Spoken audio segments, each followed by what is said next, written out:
Okay. Thanks everybody for coming. My name's Kristen Pimpini. I'm Country Manager for Aspect. We're a contact centre provider. So I really appreciate the opportunity to speak today. Funny enough, Biagio at the front did mention to me, make sure when you're doing your presentation you do it quickly. Now Rog has just eaten up 5 minutes of our time, so I'm going to have to move pretty quickly through some of the slides. Today we're going to talk about contact centres in the mobile and unified world. What does it mean? There's disruptions. I mean, in contact centre, every day we're out having conversations with clients right now, and the biggest concern for them is around the consumer, that the consumer is driving based on mobile apps and the development around mobile apps as to what it is it's actually doing to the contact centre. There's three seismic shifts I'm going to talk about today. The first one will be the business models being disrupted, right? So what does that mean? You're going to see me as well look over at my screen because I've got some really great stats here as well. But what does that mean, right? So the business model innovators, people like Kodak, are now being replaced by market leaders, right? So back in 1992, Kodak was the biggest brand in the film industry. They had two-thirds of the market share, right? Fast forward to today, Samsung, they've shipped over 1 billion smartphone devices. All of them have cameras in them. I don't use a camera at all. I use my smartphone. I'm sure everybody else in this room is exactly the same. Think of Blockbuster. Think of all the Saturdays that you used to walk up to Blockbuster, go and get a video, go and get a DVD or whatnot. But where's Blockbuster today? So Blockbuster, 2003, they were worth roughly $6 billion, right? Today, or in 2013, Blockbuster are no longer here, and they're being replaced with Netflix. At the same time that Blockbuster had $6 billion, Netflix was worth $500 million. Today, Netflix has just passed $6 billion and they're growing at 25% per annum. Oops, too quick. IBM, right? The old saying that everybody knows, you'll never get fired if you purchase an IBM solution, right? While IBM have been an innovator, they were slow in cloud adoption, and who under the covers took their spot is Amazon, and Amazon are leading the charge.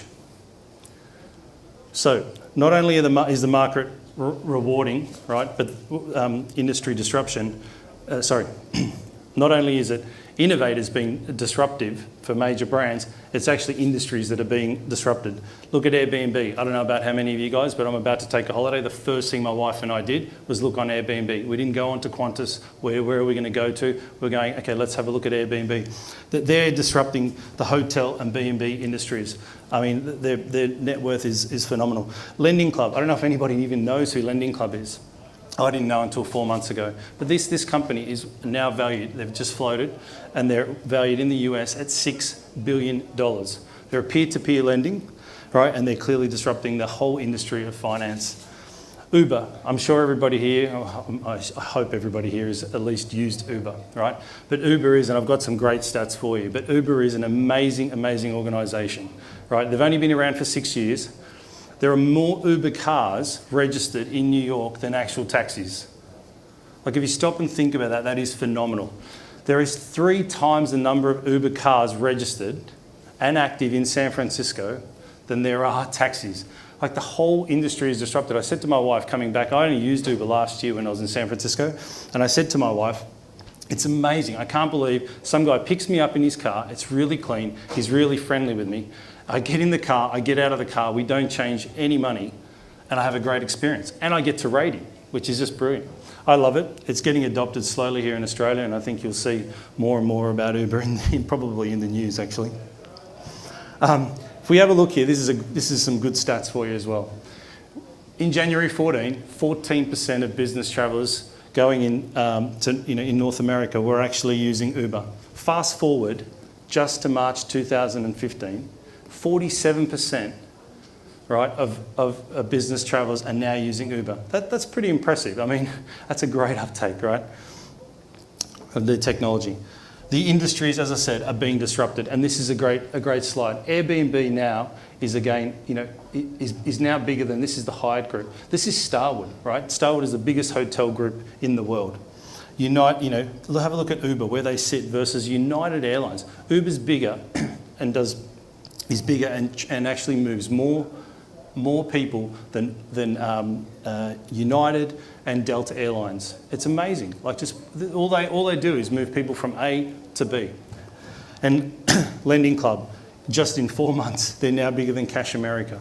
Some of the statistics that are out there are just unbelievable. So what do all the innovators have in common, right? They're not trying to sell you something. They're focused on the outcome. They're focused on building apps. They're focused on as a service. So as a service, meaning you're only going to pay for what you use. Like that's a really amazing model, a model that I'm sure everybody here is adopting in every way that you spend your money. I do. I mean, I love Uber, I love Airbnb, but I'm not going to pay for something if and nothing annoys me more than getting in a cab and having to pay a significant amount of money to travel from A to B based on regulation, really. 3 seismic shifts. The next one is cloud. I've got to move quickly, and I do apologise. We could get into more and more of the details because there's plenty more stats to run around. Cloud domination. We all know that cloud is everywhere, right? It's changing the way that we're communicating with one another. We watch TV, the way we listen to music, the way we do our banking, the way we purchase houses, and the way we rent, say from a real estate point of view. Everything is being affected by the cloud. So if we actually have a look here and think about, there's been an explosion of mobile phones, right? And so last year, I think there was 1 billion phones just in 1 year shipped, within 1 year. So from 2014 to 15, the numbers that we've got. In 2014, 400,000 queries were hitting Google every minute. That's mind-boggling. And every minute, there's 217,000 tweets posted on Twitter.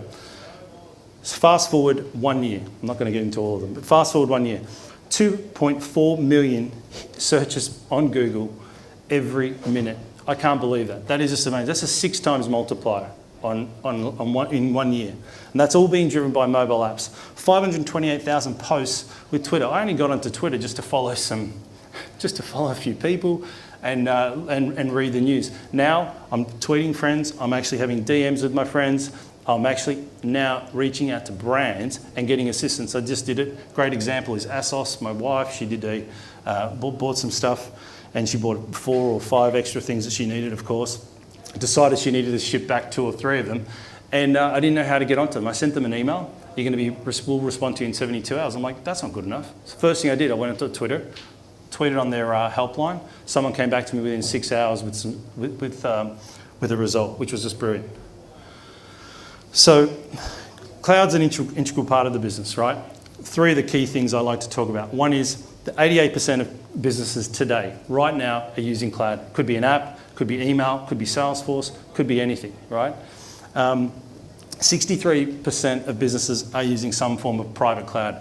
And look, private cloud is just as, it's a little bit different, but it's really important, especially in your banking and finance and government and sectors as well. And we're seeing that a lot in the contact center. Everybody is interested, they like the idea of cloud, but they're interested in some form of private cloud. The other one is the line of business executives who are making decisions, right? That's 38% now are making those decisions based on the business requirements, not IT. That's a big change as well. It's a big change for us when we're actually working with customers and understanding their purchasing patterns. So cloud is now part of the core, right? It's speed to launch a solution. It's very quick. One of my partners has been able to deploy to a government organisation in 3 days. The solution, contact centre, up and running, and they're away. Fantastic, right? You would never have been able to do a contact centre in that type of time. The scalability, right? It's impossible for a business to do it on their own at that speed. There is no way. And then the other one is, I suppose, the price economics of it, right? It does make sense. You pay for what you use. The third one is Internet of Things. Okay, I had an M2M background, right? So this Internet of Things, I think it's a great word, right? But when we talk about Internet of Things, this is what we all think about. Probably many people here have a Fitbit on, you know about the Nest thermostat, and then there's also your smart home, right? But this is just real basic stuff, and it's just scratching the surface. Check this out, right? This is really what we're talking about Internet of Things to be in, 5, 10 years. We can have a look at, possibly air pollution, smart, you could do forest detection. My favourite is waste management, because that's true. That's happening right now. I know a council right now in Sydney who has deployed telemetry systems into their garbage trucks to actually improve efficiencies. It's amazing. It's happening. It's here. And we are embracing it. 5 years from now, what's it going to look like? And all of these things that I'm talking about, they're all affecting brands today, how we actually communicate with the brand. 8 billion devices will be shipping per year. There's 28 billion total devices already connected, and there's 4 devices per person. I bet you here everybody has at least 4 devices connected to the internet. I definitely do. I came back from a trip from Perth. I wondered, why am I holding an iPad, a Surface, a Mac, and I had 2 mobile phones with me. I honestly went, what the hell am I doing? And no wonder my backpack had more probably technology in it than it actually did clothes for the one night I was away. That was amazing. On that as well, on that was this bit here. It will be around about $1 trillion worth of revenue by 2020. That's close to half, right, the value of the tech industry today. That's pretty impressive. So it should be spinning, I think. There we go. So why is it happening? I'll only pick on 3 of these. Cost of processors are down 60 times. Cost of bandwidth, definitely down 41 times. But my most favourite is cost of flash memory, which is down 646 times. I think that's amazing as well, because I still remember the first time I bought a 1 gig SD card for my camera. I nearly fell off the chair. It was nearly as much as the camera. So, which is good stuff. On Internet of Things, before I move on, I don't know if you guys heard in the news, Intel, so the biggest chip manufacturer in the world, has just made their biggest purchase ever. It's a company called Altera. I used to actually sell Altera many years ago, and for $16.7 billion. Like, that's a significant investment, and they're looking to do that just to get into Internet of Things, which is what Altera, their chipsets, are focused on. So looking ahead, around customer engagement, and I'm just conscious of time. So where do we sit in the contact center, right? So people now, there's a consumer, like all consumers are looking for self-service. By far, as an individual, I will go a textual channel first before I go into the call center. It hasn't actually shifted considerably. We're still only, I think, at about 75-25 adoption, or even probably higher at 80-20 here in Australia. In the US, there's been a considerable shift. Twitter's becoming a huge channel for them. We know of, and we're working, Aspect is working with a big tier 2 carrier in the US, and they're going to be adopting Twitter for self-service. Amazing. Looking forward to that announcement, actually. The excellence in the customer service is aligned now to marketing, more than ever, right? So your contact center, they become, so important to the business's overall marketing strategy. These are quick, and I'll get through them. The world's made of stories, right? They're written by our customers. I mean, yeah, that sounds great. And we've got billions of customers interacting with brands now, right? The opportunity to surprise and delight is ever present. The problem is brands are struggling. The brands are definitely struggling with this. The problem is today's consumers are different. We're all different, right? So we're not just picking up the phone at work and ringing in brand X, right? We're now doing it on a mobile. If they don't respond to us, we're now tweeting about them. I just tweeted about one of my favourite airlines I travelled with a lot the other day, and I probably shouldn't have. I wanted to remove the tweet after I sent it. But that's life. That's social media. So we are different. In a study we did, there's 91% would prefer self-service. 91% of us would prefer self-service. Does everybody agree with that? It's pretty close. And 72% of us would prefer to text than actually call. Sadly enough, I definitely agree, and I did. And it's my wife who always says, "Why do you always text me?" I'm like, "Well, we don't have to talk. We talk enough at home, right?" But I know it's terrible. It's terrible. We are as consumers, right? The expectation's high. I'm sure everybody here, right, has a higher expectation of your brand loyalty, right? And that's really what it's all about. It is all about loyalty. 80% of CEOs think they're doing the brand is doing a great job, but really only 8% of us agree. I think maybe that's a bit far-fetched, especially in some brands in Australia have been doing some really fantastic things, but still there's a significant gap, This is my wife, after I showed her this, she calls me the now consumer, because I'm a princess. When I travel, I am a princess. Everything has to be perfect, right? I hate when there's a delay. I hate when I have to pay too much for a flight. Anyway, I won't get into my story, but this is me in one slide, right? The brand has to know me, right? And I'll pick on Qantas, right? Because they actually do a pretty good job, I think. But they have to know me. I love it. They allow me to have apps, which is great, and they make it mobile. They let me do it, so it's a self-service solution. It's me driving the mobile phone, right? Which is important. They fit into my life, so they've got to be available when I want to. And if they're not available, I want to have a knowledge base or some sort of solution online, in my hand that's going to give me maybe 80% of my answers.